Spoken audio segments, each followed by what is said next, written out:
I'm going to show you the exact settings that I use in 2026 that improve my FPS stability and made players way easier to see in PvP. This is what actually worked in real fights. Be gameplay / screen, graphics, image effects, and experimental.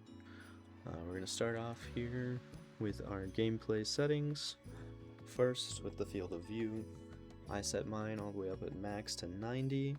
This alone will give you more awareness in fights. Go ahead and turn the head bob off. There's no real reason to keep that on. Just kind of moves your screen a little bit more. As well as hurt punch, this removes that visual disruption when you're taking damage, which matters a lot more than most players realize. Everything else here is personal preference, but those three up top here, non-negotiables if you care about your PvP clarity. Moving on to the screen settings, make sure your resolution is set to your exact monitor. Always go with full screen, never windowed. That'll mess with your input stability there. Rate I have set to my monitor's maximum, which is 144. VSync is turned off, will cause an input delay that a lot of players don't realize.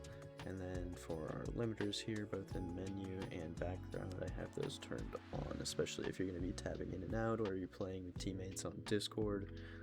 Those will really help your system performance a lot. Moving on to graphics settings here, we're going to want to set this preset to custom. Our render scale, we're going to put that up to max at 1.0. Shader level, we're going to bring that down to 3.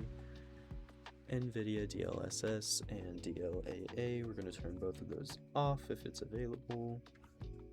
And then just underneath that here, pixel light count, max shadow lights, and particle raycast budget, we're going to turn those all the way down to minimum. Soft particles, we're going to go ahead and turn that off, and volumetric clouds, we'll leave that at low. This is where a lot of people lose FPS in those larger fights without realizing it, especially with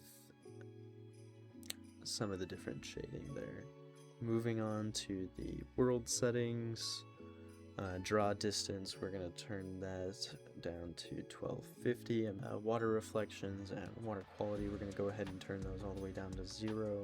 Grass displacement, we'll leave that one on. This actually helps you spot items and displace the grass. Precise terrain billboards, we'll go ahead and keep that off.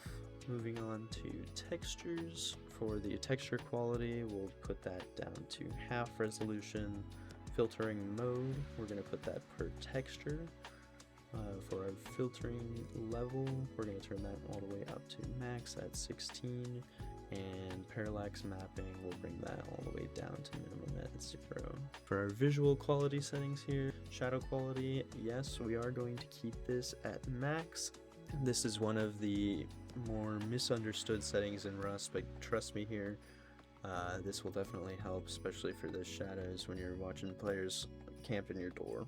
Decor quality, grass quality, terrain quality, we're going to turn those all the way down to 0. For tree meshes, tree quality, and object quality, we're going to keep all of those at 100. LOD bias just under that at 3.0, and then for particle quality, we'll keep that at 0 as well. This balance here is what makes enemies stand out instead of blending into the terrain. One thing that I forgot to mention kind of goes along with this particle quality here. We're going to go back over to gameplay, scroll down here until you get to physics. We're looking for the max skip slider here. We're going to turn this all the way down to 0. Basically does the same thing that the particle quality does. It'll keep those extra particles out of the way, especially during those raids where doors and stuff are blowing up. Moving on to image effects.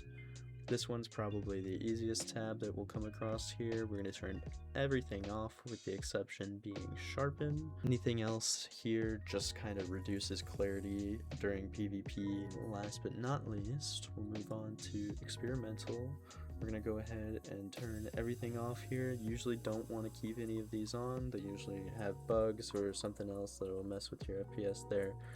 The only exception to that being the GC buffer.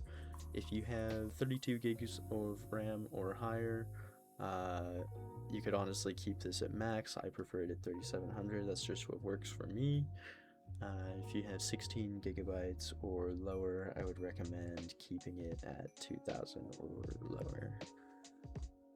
Other than that, if you copy these settings exactly, you'll notice better FPS stability, clearer visibility, and more consistent gunfights right away.